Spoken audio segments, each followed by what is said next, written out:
नमस्ते बच्चों, आज हम पढ़ेंगे पाठ 4 सुदामा चरित। अब सुदामा चरित बोलते ही आपको किसका नाम याद आया? कृष्ण का। कृष्ण और सुदामा की मित्रता, गहरी मित्रता हमारे संपूर्ण विश्व में प्रसिद्ध है। केवल भारत में ही नहीं बल्कि कृष्ण सुदामा की मित्रता के किस्से हम चहुओं और सुनते हैं। और यही कृष्ण सुदामा की मित्रता कैसे प्रसिद्ध हुई, इसका एक प्रसंग था कि सुदामा की पत्नी जब बहुत आर्थिक स्थिति में मजबूर हो गई तो उन्होंने सुदामा जी को कहा कि आप जाइए अपने मित्र जो कि द्वारका के राजा हैं कृष्ण जी से मदद मांगिए। लेकिन सुदामा जो एक बहुत बड़े पंडित थे, उन्हें अपने मित्र से किसी प्रकार की मदद मांगना स्वीकार्य नहीं था। लेकिन अपनी पत्नी के बार बार जोर देने के कारण वो अपने मित्र के पास गए। उनके मन में बहुत संशय था कि मैं जा तो रहा हूँ, क्या कृष्ण मेरी मदद करेंगे, क्या मुझे पहचानेंगे? क्यों? क्योंकि वो तो द्वारिका के राजा है, इतने साधन संपन्न है, क्या वो अपने बचपन के मित्र को अभी भी याद रखे होंगे? बस यही कुछ संशय उनके मन में था। और इसी बात को लेकर के, इसी प्रसंग को लेकर के नरोत्तम दास जी ने कृष्ण भक्ति पर आधारित ये काव्य धारा, ये काव्य रचना लिखी है। उनकी ये एकमात्र काव्य रचना है और इसी काव्य रचना ने उन्हें साहित्य जगत में बहुत प्रसिद्ध किया है। इसी काव्य रचना के कुछ अंश हम अपने पाठ में पढ़ेंगे। शुरू करते हैं पहले अंश से। पहला प्रसंग है जिसे हठ नाम दिया गया है यहाँ पर। इसमें सुदामा जी की जो पत्नी है वो उन्हें कृष्ण जी के पास जाने के लिए बार बार हठ कर रही हैं, जिद कर रही हैं। क्या कह रही हैं? द्वारका जाहू जू आटहु जाम यही झक तेरे, जो न कहो करिए तो बड़ो दुख, जय कहाँ अपनी गति हेरे। द्वार खड़े प्रभु के छरियातह, भूपति जान न पावत नेरे, 5 सुपारी तू देख विचारी के, भेंट को चारि न चाउर मेरे। अब यहाँ पर जो है सुदामा जी कह रहे हैं कि तुम बार बार मुझसे जिद कर रही हो, द्वारका जाओ, आठों जाम यही झक तेरे। आठों जाम मतलब हर वक्त हर पहर तेरे दिमाग में यही सनक सवार चढ़ी हुई है। जो न कहो करियो तो बड़ो दुख, जय कहाँ अपनी गति हेरे। अब तुम कह रही हो वहां जाओ और वहां जाकर के कुछ ना हुआ तो अपनी दशा क्या होगी? भाई ये दशा तो मैं नहीं देख सकता कि अगर वहां जाकर भी हमें किसी प्रकार की मदद ना मिले। द्वार खड़े प्रभु के छरियात है, भूपति जान न पावत नेरे। जब मैं वहां जाऊंगा तो वहां पर द्वारपाल खड़े होंगे एक बड़े बड़े डंडों को लेकर के, और वो मुझे उस भूपति के पास, राजा जी के पास निकट ही नहीं जाने देंगे। 5 सुपारी तू देख विचार के, भेंट को चारि न चाउर मेरे। वो कह रहे हैं कि हमारे पास थोड़ी सी एक 5 सुपारी भी एकत्रित नहीं है, 5 सुपारी भी हम नहीं देख पाते हैं, और ना ही उनके पास ले जाने के लिए मेरे पास थोड़े से चावल हैं। उन्हें मैं क्या भेंट करूंगा? भेंट को चारि न चाउर मेरे। थोड़े से चावल भी तो हमारे पास नहीं है जो मैं उनके लिए लेकर के जाऊं। यह सुन के तब ब्राह्मणी गई पड़ोसन पास, पाव सेर चाउर लिए आई सहित उलास। सिद्धि करी गणपति सुमिरी, बांधी दुपटिया खूंट, मांगत खात चले तहाँ, मार्ग बाली बूट। अब क्या हुआ? जब सुदामा जी ने ये कहा कि उनको भेंट देने के लिए तो हमारे पास कुछ है ही नहीं, एक मुट्ठी चावल भी नहीं है जो मैं उनके लिए भेंट के लिए लेकर के जाऊं, तो उनकी पत्नी यह सुनकर के दौड़कर अपनी पड़ोसिन के पास चली गई। पड़ोसिन जो उनके पड़ोस में रहती थी, पहले आस पड़ोस में एक दूसरे की बहुत मदद किया करते थे। जरा से भी मुश्किल आते ही पड़ोसी सबसे पहले मदद के लिए तैयार हो जाते थे। तो बस इसी आशा के साथ उनकी पत्नी अपनी पड़ोसिन के पास चली गई, पाव सेर चाउर लिए। पाव सेर मतलब जब हम 1 किलो कोई चीज खरीदते हैं तो उसमें 1 पाव मतलब 250 ग्राम एक अंश होता है, चौथा अंश उसका। तो उन्होंने पाव सेर उससे चावल लिए और आई सहित हुलास, खुशी के साथ वहां से वापस लौट आई कि उसे श्री कृष्ण जी को भेंट देने के लिए थोड़े बहुत चावल मिल गए हैं। सिद्धि करी गणपति सुमिरी, बांधी दुपटिया खूट। फिर उसने क्या किया? गणपति जी का स्मरण किया, सिद्धि करी, वो सारी तैयारी करी, और वो जो थोड़े से चावल थे वो चावल उन्होंने एक डंडे पर दुपट्टे में बांधकर सुदामा जी को पकड़ा दिए। अब गणपति सुमिरी मतलब जब भी हम कोई काम करते हैं, किसी काम का श्री गणेश करते हैं या यात्रा करते हैं, तो हम सबसे पहले गणपति गणेश को याद करते हैं। तो उसने भी गणेश जी का स्मरण किया, उन्हें याद किया और इस यात्रा के लिए, इस सुखद यात्रा की उनसे प्रार्थना की कि जिस काम के लिए जा रहे हैं वो हमारा काम सिद्ध हो जाए। इस बात को सोचकर उन्होंने वो जो चावल थे तो छोटी सी पोटली में बांधकर उन्हें दे दिए। मांगत खात चले तहाँ मार्ग बाली बूट, और उनसे क्या कहा कि अब तुम्हारे रास्ते के लिए तो मेरे पास देने के लिए कुछ नहीं है, रास्ते में जाते वक्त जहाँ पर तुम्हें कच्चा अनाज गेहूं उगी हुई दिखे उन्हें तोड़कर उसकी गेहूं की बालियां खा लेना, और जो चने के पौधे मिलेंगे उनमें से चने फूट फूट करके तुम वही खा लेना, अब रास्ते में बांध के देने के लिए मेरे पास कुछ नहीं है। आगे क्या कह रहे हैं, जब सुदामा जी वहां पहुंच गए हैं द्वारिका में, उसका वर्णन यहाँ पर अगले प्रसंग में किया गया है। अब सुदामा जी जो हैं वो चलते चलते द्वारका पहुंच गए हैं। वहां जाकर उनकी क्या दशा हुई है वो इस प्रसंग में यहाँ बताया गया है कि दीठी चकाचौंध गई देखत सुवर्णमयी, एक ते सरस एक द्वारका के भवन है, पूछे बिन को कहूँ काहू सो करे न बात, देवता से बैठे सब साधी साधी मौन है। देखत सुदामा धाय पौर जन गहे पाए, कृपा करी कहो विप्र कहाँ कीनो गौन है, धीरज अधीर के हरन पर पीर के, बताओ बलबीर के महल यहाँ कौन है। अब यहाँ पर सुदामा जब द्वारका पहुंचे तो वहां पर उनकी दृष्टि जो थी वो चकाचौंध रह गई। क्यों? क्योंकि वहां पर तो सोने के बने हुए महल थे। दीठी मतलब दृष्टि, उनकी आंखें चकित रह गई एकदम सुवर्णमयी, सुवर्णमयी मतलब सोने के बने हुए महलों को देखकर। एक ते सरस एक द्वारका के भवन है, एक से एक बढ़कर द्वारका के जो भवन बने हुए थे, बहुत ही खूबसूरत, बहुत ही सुंदर। ये सब देख करके सुदामा आश्चर्यचकित रह गए। पूछे बिनु को कहूँ काहू सोना बात करे, देवता से बैठे सब साधी साधी मौन है। वो कह रहे हैं यहाँ के जो लोग हैं वो भी इतने सुंदर खूबसूरत हैं, चुपचाप बैठे हुए हैं। अब किससे पूछूं, कोई तो किसी से बात करता हुआ मुझे दिखाई नहीं दे रहा, किससे पूछूं कि यहाँ पर भगवान श्री कृष्ण का महल कौन सा है, किससे उनके पते के बारे में यहाँ पर बात करूं। देखत सुदामा धाय पौर जन गहे पाए, कृपा कहो विप्र कहाँ कीनो गौन है। वहां पर सुदामा किसी एक व्यक्ति को देख करके उनके पास दौड़ कर जाते हैं और पूछते हैं, हे प्रभु इस विप्र को बताएं कि हमारे जो श्री कृष्ण हैं। देखत सुदामा धाय पौर जन गहे पाए, कृपा करी कहो विप्र कहाँ कीनो गौन है। अब सुदामा को देख करके वहां पर एक व्यक्ति दौड़कर उनके पास आता है और कहता है कि हे विप्र, विप्र मतलब ब्राह्मण, ब्राह्मण को विप्र कहा जाता था, कि हे विप्र, हे ब्राह्मण महोदय बताइए आपको कहाँ जाना है, कहाँ से आए हैं आप। तो सुदामा क्या कहते हैं, धीरज अधीर के हरन पर पीर के, कि धैर्यशाली और जो दूसरों की पीड़ को हरने वाले हैं, दूसरों की पीड़ा को दूर करने वाले हैं, दुख दूर करने वाले हैं, ऐसे बलबीर, ऐसे श्री कृष्ण का महल यहाँ पर कौन सा है, मुझे उसका पता बता दो। तो इस प्रसंग में हमने क्या पढ़ा, सुदामा जब द्वारिका पहुंचे तो वहां के सोने के महलों को देख करके वो आश्चर्यचकित रह गए कि कितने खूबसूरत महल हैं। अब उनके मन में आ रहा है कि किससे पूछूं, क्या पता करूं कि वो कहाँ रहते हैं, श्री कृष्ण का महल कहाँ है। तो ये सब देखते देखते एक व्यक्ति उनके पास आया और उसने पूछा भी तुम्हें कहाँ जाना है। तो वो बोल रहे हैं कि मैं तो अधीर हूँ, बहुत बेचैन हो रहा हूँ श्री कृष्ण से मिलने के लिए, तो आप बताएं कि जो दूसरों के दुखों को हरने वाले श्री कृष्ण हैं उनका घर यहाँ पर कौन सा है, उनका महल यहाँ पर कौन सा है।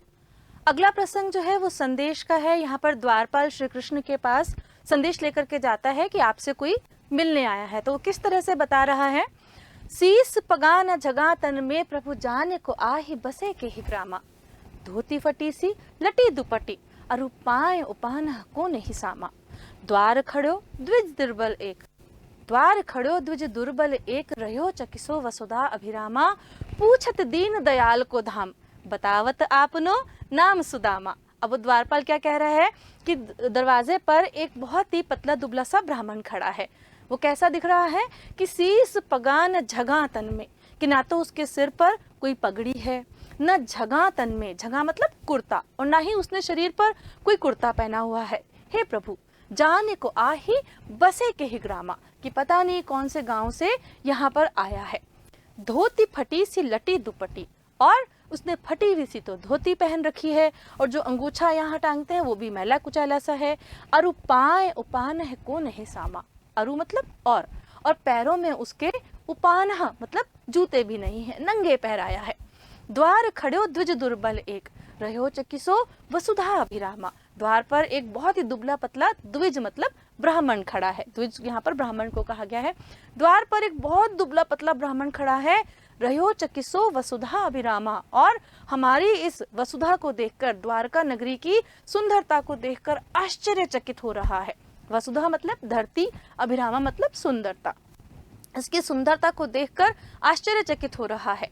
पूछत दीन दयाल को धाम, बतावत आपनो नाम सुदामा। आप श्री दीन दयाल का, श्री कृष्ण को यहाँ पर दीन दयाल कहा गया है, दीनों पर दया करने वाला कहा गया है। तो आप श्री दीन दयाल का पता पूछ रहा है और अपना नाम वो सुदामा बता रहा है। तो इस तरीके से द्वारपाल ने सुदामा का परिचय श्री कृष्ण को दिया। अब यह सुनकर के श्री कृष्ण की क्या हालत हो रही है, क्या दशा हो रही है, उन्होंने कैसे व्यवहार किया, वो हम आगे पढ़ेंगे। अब श्री कृष्ण जो हैं ये सारी बात सुन करके भाव विह्वल हो जाते हैं। भाव विह्वल होना मतलब अपने हृदय में बहुत प्रेम उनके उमड़ रहा है, अपने मित्र से मिलने की उत्सुकता उसमें उमड़ रही है, भाव विभोर हो रहे हैं, उन्हें रोना आ रहा है। भाव विह्वलता मतलब वो बहुत ज्यादा अपने प्रेम मित्र से मिलने के लिए आतुर हो रहे हैं। बोलियो द्वारपालक सुदामा नाम पांडे सुनी, छाड़े राजकाज ऐसे जी की गति जाने को। द्वारका के नाथ हाथ जोरी धाए गए पाए, भेंट भरी अंक लपटाए दुख साने को। अब यहाँ पर क्या हुआ, सुदामा नाम के पंडित का नाम सुनते ही द्वारपाल से जैसे ही सुदामा नाम उन्होंने सुना, सारा राजकाज छोड़ करके वो वहां से भाग चले। उनका हृदय जो था वो जोरों से धड़कने लगा, उनके हृदय की गति पकड़ी नहीं जा सकती थी। अचानक से जब सुदामा का नाम उनके सामने आ गया तो द्वारका के नाथ हाथ जोरी भाए गहे पाए, और उसी समय तुरंत उठ करके वो हाथ जोड़ करके उनसे मिलने के लिए दौड़ पड़े। भेंटे भरी अंक लपटाए दुख साने को, और उन्होंने उन्हें अपने अंक में लपेट लिया, अपने बाजुओं में लपेट लिया। जब हम किसी फ्रेंड से मिलते हैं तो हम गले लगते हैं ना, तो इसी तरीके से भाव विह्वल होकर के उन्होंने सुदामा को ये भी नहीं देखा कि वो किस तरह का गरीब ब्राह्मण है, उसने फटे हुए कपड़े पहन रखे हैं, नंगे पैर आया है, मैला कुचैला है, इस बात का बिल्कुल भी ध्यान न दे करके उन्होंने तुरंत अपने अंक में, अपनी बाजुओं में सुदामा को भर लिया। नैन दो जल भरी पूछल कुशल हरि, विप्र बोलो विपदा में मुँह ही पहचाने को। जैसे तुम करी वैसे करे को दया के सिंधु, ऐसी प्रीत दीन बंधु दीनन सो माने को। क्या कह रहे हैं वो कि अब उनकी दोनों आंखों में आंसू आ गए हैं, जल भर गया है, और आंसू भर करके वो हरि जो हैं, हरि यहाँ पर श्री कृष्ण को कहा गया है, कृष्ण उनकी कुशलता सुदामा जी से पूछ रहे हैं। विप्र बोलो विपदा में मुँह ही पहचाने को, कि अरे विप्र ब्राह्मण, विपदा के समय तुम मुझे पहचानने आए हो।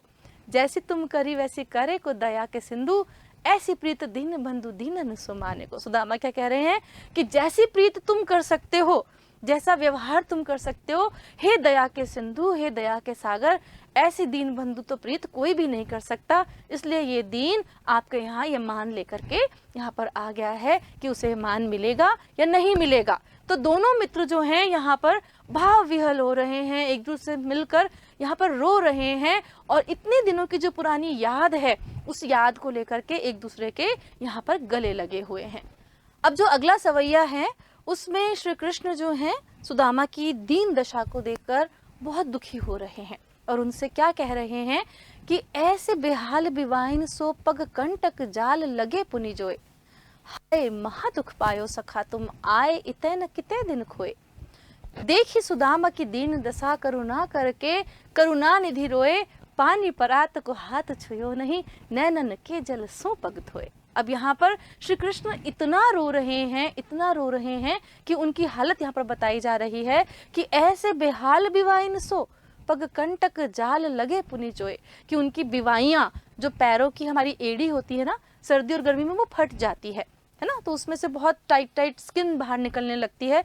जब सुदामा पैदल चल करके श्री कृष्ण के पास पहुंचे तो उनके पैरों की बिवाइयाँ जो थी वो फट गई थी, पैरों की एड़ियाँ फट गई थी, उन बिवाइयों में कांटे चुभे हुए थे। तो उनकी ऐसी हालत देख करके वो कह रहे हैं यहाँ पर, ऐसे बेहाल बिवाइन सो, इतनी बुरी उनके बिवाइयों की हालत थी, उनकी एड़ियों की हालत थी कि उसमें लगे हुए कांटों को श्री कृष्ण देख देख करके निकालने लगे। और क्या कह रहे हैं, हाय महा दुख पायो सखा तुम, अरे मित्र तुमने इतना बड़ा दुख पाया, कहाँ थे इतने दिन तक, कहाँ खोए रहे तुम, हाय महा दुख पायो सखा तुम, आए इते न कितने दिन खोए। तुम यहाँ पहले क्यों नहीं आए, इतने दिन तुम कहाँ खोए रहे। तुम्हारी हालत देखो, किस तरह की तुम्हारी हालत हो रही है। देखी सुदामा की दीन दशा, सुदामा की ऐसी दीनहीन हालत देख करके करुणा करके करुणानिधि रोए। करुणावश, दयावश, दया के सागर श्री कृष्ण रोने लगे। करुणानिधि मतलब दया के सागर। करुणावश, दयावश रोने लगे कि मेरा मित्र, मेरा सखा, मेरे बचपन का मित्र, जिसकी हालत आज इतनी बुरी है, मैं उसकी कोई सहायता नहीं कर सका, और इतने बुरे दिनों को व्यतीत करके वो यहाँ पर चल कर के आया है। वो इतना रोए कि पानी परात को हाथ छुयो नहीं। कि जब कोई मेहमान हमारे घर आता था ना, तो हम उसके लिए परात में गर्म पानी भर के लाते थे, गुनगुना पानी, उसमें उसके पैरों को रखते थे और उन पैरों को उससे साफ किया जाता था। क्यों? क्योंकि पहले यातायात के साधन नहीं थे, तो जब पैदल यात्रा करके आते थे तो पैर थक जाते थे, तो उस गुनगुने पानी में जब पैर डाले जाते थे तो उनकी थकान भी उतर जाती थी और उन्हें बहुत अच्छा महसूस होता था। तो वही परात में उन्होंने पानी मंगवाया था कि वो सुदामा के पैरों को धोएंगे, उन्हें आराम महसूस करवाएंगे, पर उन्होंने उस परात को तो छुआ ही नहीं। उनके आंसू ही इतने निकले कि उन गरम गरम आंसुओं से ही उन्होंने सुदामा के पैरों को धो दिया। तो यहाँ पर अपने मित्र की दीनहीन हालत को देखकर करुणानिधि, दया के सागर श्री कृष्ण भी बहुत ज्यादा उदास हो गए, बहुत ज्यादा गंभीर हो गए और यहाँ पर रोने लगे। तो कहते हैं ना कि मित्र चाहे ईश्वर का हो चाहे हमारा हो, मित्र मित्र होता है। मित्र की दुर्दशा देख करके कोई भी खुश नहीं रह सकता। वैसे ही श्री कृष्ण अपने बचपन के परम सखा की हालत को देख करके भाव विहल हो गए थे। अगला प्रसंग है मैत्री विनोद का, मतलब मित्रता में जो चुहलबाजी की जाती है, जो हंसी मजाक किया जाता है, उसकी बात यहाँ पर की जा रही है। अब यहाँ पर श्री कृष्ण ने क्या किया, अपने मित्र के पैर धोए, उन्हें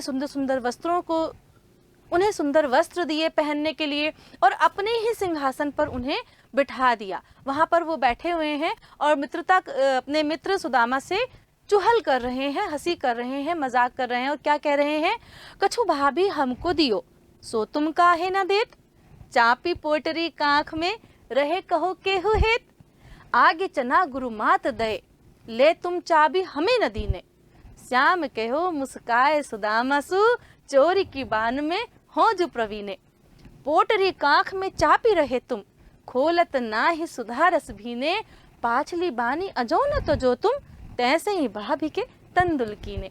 अब यहाँ पर क्या था कि वो जो चावल थोड़े से सुदामा की पत्नी ने उन्हें बांध कर दिए थे, श्री सुदामा उन्हें अपने यहाँ बगल में छुपा कर रखे हुए थे, क्योंकि उनके पास और कोई थैला वैला तो था नहीं जो वो लेकर के गए थे, कोई वस्त्र भी नहीं उन्होंने पहने हुए थे। तो उन्होंने क्या किया, उस पोटली को यहाँ पर छुपा लिया। क्यों छुपा लिया? क्योंकि उसका जो मित्र है वो इतना बड़ा राजा है, भूपति है, तो वो छोटी सी भेंट सुदामा उनको कैसे दे। तो वो शर्म आ रही थी उन्हें कि वो इतनी छोटी सी भेंट लाया है। लेकिन दया के सागर श्री कृष्ण तो जानी जान थे, वो सब बातों को जानते थे। उन्होंने सुदामा से, उनको पता लग गया कि सुदामा वो छोटी सी पोटली जो लाया है वो मुझसे छुपा रहा है।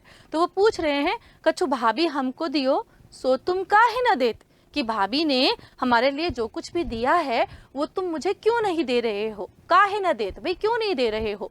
चापी पोटरी कांख में रहो कहो के ही हेत, हेत मतलब किस लिए, और तुमने जो वो बगल में यहाँ साइड में पोटली जो है वो छुपा रखी है, वो किस लिए छुपा रही है, कोई कारण तो होगा उसके छुपाने का। अब यहाँ पर श्री कृष्ण इसी प्रसंग में अपने बचपन की एक कथा उन्हें याद दिला रहे हैं। उस कथा में क्या था कि एक बार संदीपन ऋषि के आश्रम में जब कृष्ण और सुदामा पढ़ते थे, तो एक बार गुरु माता ने उन्हें जंगल से लकड़ियां काट के लाने को कहा था। दोनों दोस्त जा रहे थे तो बारिश शुरू हो गई, तो गुरु माता ने उन्हें थोड़े से चने जो थे पोटली में बांध कर दिए थे कि दूर जंगल में जा रहे हो, तुम्हें भूख लगेगी तो तुम वहां पर खा लेना। श्री कृष्ण पेड़ पर चढ़ गए लकड़ियां काटने के लिए, सुदामा नीचे खड़े हुए थे।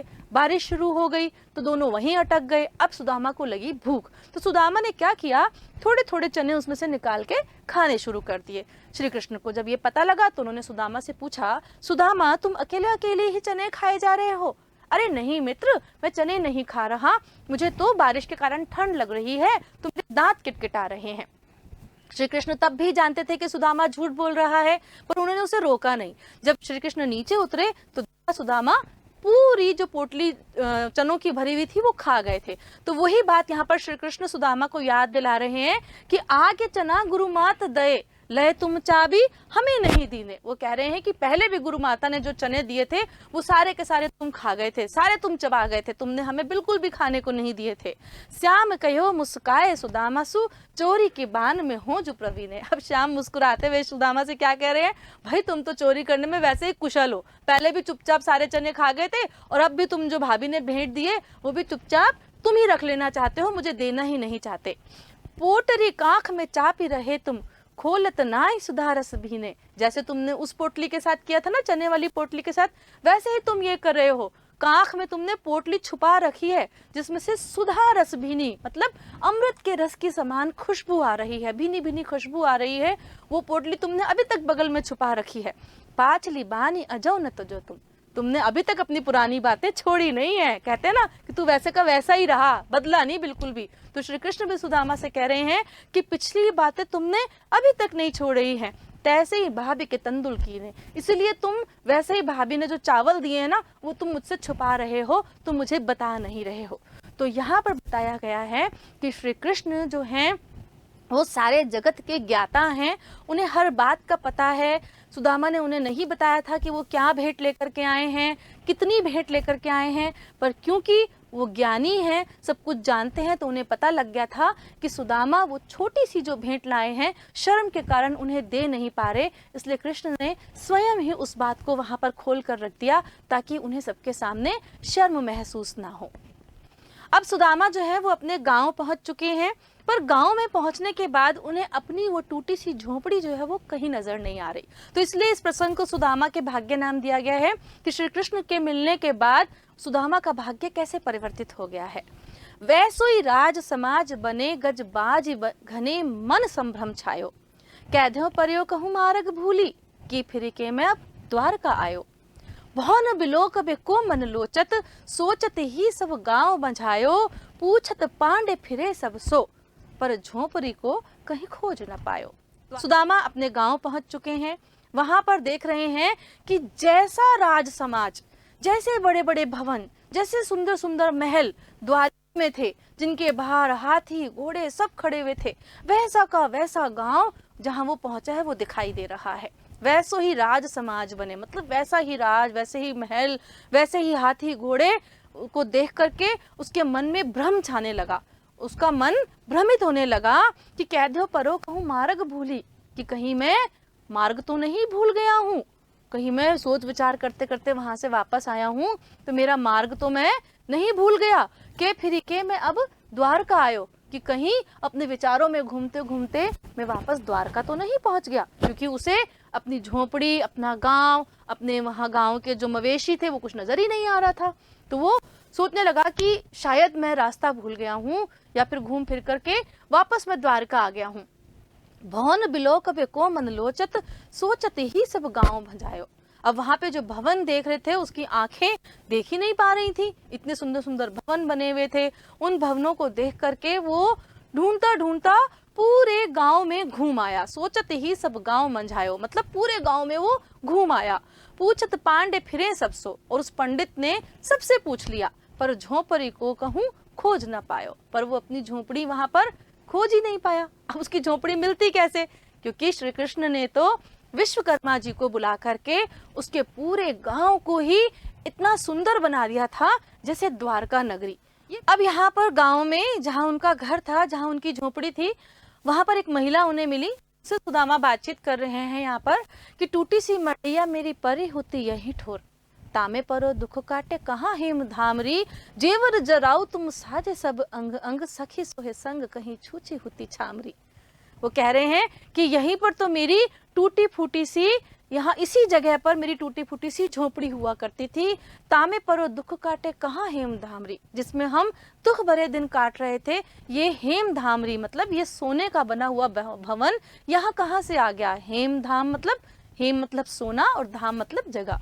तो कह रहे कि यहाँ पर सोने का बना हुआ ये भवन कहाँ से आ गया, यहाँ तो मेरी टूटी फूटी सी झोपड़ी हुआ करती थी। जेवर जराऊ तुम साज सब अंग अंग, सखी सोहे संग वह छूची होती छामरी। अब यहाँ कह रहे हैं कि तुमने तो खूब जड़ाऊ जेवर पहन रखे हैं, तुम्हारा अंग अंग आभूषणों से सजा हुआ है, पर मेरे साथ तो मेरी पत्नी जो रहती थी वो तो यहाँ पर खाली अंगों से, बहुत दुबली पतली सी यहाँ पर रहा करती थी मेरे साथ, वो कहाँ गई। अब उनकी पत्नी भी उन्हें नहीं मिल रही, नहीं दिखाई दे रही, तो वो उससे पूछ रहे हैं कि यहाँ पर तो मेरी टूटी फूटी सी झोंपड़ी थी, ये सोने का महल आ गया, तुमने तो खूब सारे जेवर आभूषण पहन रखे हैं, मेरी पत्नी तो बहुत पतली दुबली सी थी, खाली उसके अंग थे, कोई भी आभूषण उसके शरीर पर था ही नहीं। तुम तो पटम्बरी ओढ़े हो किनारदार, सारी जर तारी वह ओढ़े कारी कामरी। अब क्या कह रहे हैं कि तुमने तो रेशमी जड़ाऊ किनारेदार साड़ी पहन रखी है जो सोने चांदी की तारों से बंधी हुई है, पर मेरी पत्नी तो बहुत सीधा सा कपड़ा पहना करती थी, यह ओढ़े कारी कामरी, सीधा साधा सा उसका पहनावा था, तुमने तो रेशमी वस्त्र पहने हुए हैं।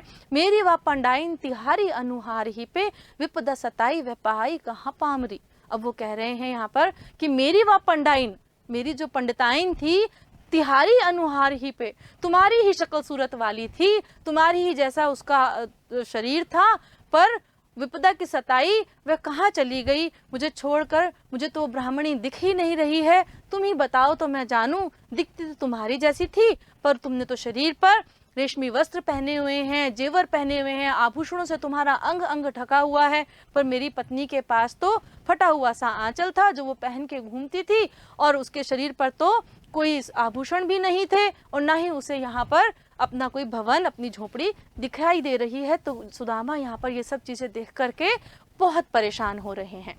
अब इस प्रसंग में ये आत्मसंतोष जो लिखा हुआ है, इसमें बताया गया है कि वो सुदामा की ही पत्नी थी जो खूबसूरत वस्त्रों को पहन करके, खूबसूरत आभूषणों को पहन करके सोने से भरे महल में उनका स्वागत कर रही थी। उन्होंने ही बताया कि श्री कृष्ण की कृपा से हमारे दिन जो हैं वो फिर गए हैं, हमारा ये टूटी सी झोपड़ी जो थी वो हरा भरा सोने का महल बन गया है, और जो हमारे पास पहनने को वस्त्र नहीं हुआ करते थे वो खूबसूरत वस्त्र आभूषणों से अलंकृत हमें श्री कृष्ण ने ही किया है, श्री कृष्ण की कृपा का ही ये प्रताप है। तो अब यहाँ पर आत्मसंतोष क्या मिल रहा है, वो बता रहे हैं कि जब ईश्वर की कृपा मनुष्य पर हो जाती है तो उसके दिन कैसे बदल जाते हैं। कह वे टूटी सी छानी हती, कह कंचन के अब धाम सुधावत, कह पग में पनही न हती, कह ले गजुराजहु ठाड़े महावत, भूमि कठोर पे रात कटे, कह कोमल सेज पे नींद न आवत, कह जुड़तो नहीं को दो सवा, प्रभु के प्रताप से दाख न भावत। वो कह रहे हैं कि श्री कृष्ण के प्रताप से सुदामा की जो स्थिति बदली है वो कैसे बदली कि कहाँ तो वह टूटी सी छानी हती, कहाँ तो उसकी टूटी सी झोपड़ी हुआ करती थी, कह कंचन के अब धाम सुधावत, कहाँ ईश्वर की कृपा से अब वहां पर सोने के महल जो है वो सुशोभित हो रहे हैं। कंचन मतलब सोना, सुहावत मतलब सुशोभित हो रहे हैं। कै पग में पन ही न हती, कहाँ तो उसके पैरों में जूता भी नहीं था, चप्पल भी नहीं थी पहनने के लिए, नंगे पैर वो कृष्ण से मिलने के लिए द्वारका गए थे। पनही मतलब जूता। यहाँ पर दो शब्द आए हैं बच्चों, उपानह और पनही। उपानह का मतलब भी यहाँ पर जूता ही है और पनही का मतलब भी जूता ही है यहाँ पर। तो कह रहे कि कहाँ तो उसके पैरों में पहनने के लिए जूता नहीं था, कह ले गजराज उठाड़े महावत, और कहाँ अब उसके घर के बाहर महावत हाथी घोड़े लेकर के खड़े रहते हैं। महावत मतलब वो व्यक्ति जो हाथी को चलाता है, हाथी को कंट्रोल करता है, उसे महावत कहते हैं। कि कहाँ तो उसके पास पैरों में पहनने के लिए जूते नहीं थे, कहाँ अब उसकी सुख संपदा इतनी बढ़ गई है कि महावत उसके घर के बाहर 24 घंटे खड़े रहते हैं, उसे पैदल भी नहीं चलने देते, हाथी घोड़े पर जाता है वो जहां भी जाता है। भूमि कठोर पे रात कटे, कह कोमल सेज पे नींद न आवत, कहाँ तो वह कठोर भूमि पर अपनी रात बिताता था, उसे जमीन पर बिछाने के लिए उसके पास बिस्तर भी नहीं हुआ करते थे, परंतु अब ईश्वर की कृपा से उसके पास इतने कोमल बिस्तर, इतने कोमल पलंग आ गए हैं कि उस कोमल सेज पर उसे अब नींद नहीं आती। कै जुड़तो नहीं को दो सवा, वो कह रहे हैं कि कहाँ तो उसके पास एक वक्त का आटा नहीं मिलता था, उसे भिक्षा में एक वक्त का भोजन वो नहीं जुटा पाता था। प्रभु के प्रताप ते दाख न भावत, और आज उसके पास इतनी सुख संपत्ति है, इतनी संपदा है कि ईश्वर के प्रताप से उसके घर में सूखे मेवे भरे पड़े हैं, अब उसे वो भी अच्छे नहीं लगते। कहने का तात्पर्य ये कि जब हमारे दिन फिरते हैं, जब ईश्वर की कृपा हो जाती है तो हम लोगों के दिन बिल्कुल बदल जाते हैं। लेकिन यहाँ पर ईश्वर मतलब श्री कृष्ण जो उनके मित्र थे, उन्होंने उनकी मदद की थी। यहाँ पर ईश्वर भी हमारी मदद करता है साथियों, लेकिन जब तक हम खुद मेहनत नहीं करेंगे, खुद परिश्रम नहीं करेंगे, तो ईश्वर के भरोसे बैठे रहना भी गलत है। यहाँ पर ये सिखाने का प्रयास किया गया है कि सच्ची मित्रता वही है जब एक मित्र दूसरे मित्र के काम आता है। और यही सुदामा और कृष्ण की जो मित्रता है वो हमारे संसार में प्रसिद्ध है, प्रचलित है। आज भी हम मित्रता के जब बात आती है तो श्री कृष्ण और सुदामा की दोस्ती का उदाहरण देते नहीं थकते। तो मित्र ऐसे बनो जैसे श्री कृष्ण बने।